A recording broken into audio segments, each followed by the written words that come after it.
ബ്രേക്കപ്പിൽ നിന്ന് move on ചെയ്ത് പോകാൻ വേണ്ടിയിട്ട് എക്സുമായിട്ടുള്ള കോണ്ടാക്റ്റ് കംപ്ലീറ്റ്ലി കട്ട് ചെയ്യണമെന്ന് പറഞ്ഞപ്പോൾ പല ആളുകളും പറഞ്ഞിട്ടുണ്ട് അത് പറ്റില്ല, അത് നിങ്ങൾ പറയുന്ന പോലെയൊന്നും അത്ര ഈസി അല്ല എന്നുള്ള കാര്യം.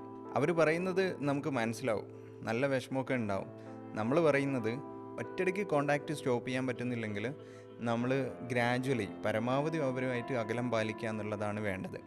നമ്മൾ ഈ റിലേഷൻഷിപ്പ് ബ്രേക്കപ്പ് എന്നൊക്കെ പറയുമ്പോൾ നമ്മൾ മനസ്സിലാക്കേണ്ടത് ലൈഫിൽ നിന്നും അവരെ കംപ്ലീറ്റ്ലി തുടച്ച് നീക്കുക എന്നുള്ളതല്ല.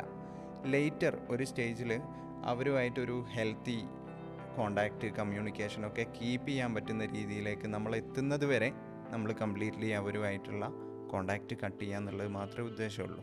ഇങ്ങനെ ഒരു റിലേഷൻഷിപ്പൊക്കെ പുതുതായിട്ട് ആരെങ്കിലും തുടങ്ങുന്നുണ്ടെങ്കിൽ അവർ ജസ്റ്റ് ഇതിൻ്റെ ഒരു കോൺസിക്വൻസസ് എന്തൊക്കെയാണെന്നൊന്ന് ആലോചിച്ച് നോക്കുക. എന്തായാലും ഇതിൻ്റെ ഗുണത്തേക്കാളേറെ ദോഷമായിരിക്കും ഉണ്ടാവുക. ഇങ്ങനെയുള്ള റിലേഷൻഷിപ്സ് ഉണ്ടാകുന്ന സമയത്ത് ഇവരുടെ മക്കൾക്കും ചിലപ്പോൾ 2 തരത്തിലുള്ള സൈഡ് എഫക്ട്സ് ഉണ്ടാവാറുണ്ട്. ഒന്ന്, അവരുടെ റിലേഷൻഷിപ്പിൽ അവർക്ക് ഫ്യൂച്ചറിൽ ഭയങ്കര ട്രസ്റ്റ് ഇഷ്യൂസ് ഡെവലപ്പ് ചെയ്യാൻ സാധ്യതയുണ്ട്. അടുത്തത്, വിവാഹം എന്നുള്ളൊരു കൺസെപ്റ്റിനോട് തന്നെ കുട്ടികൾക്ക് ഭയങ്കര ബുദ്ധിമുട്ടുണ്ടാക്കി തീർക്കും.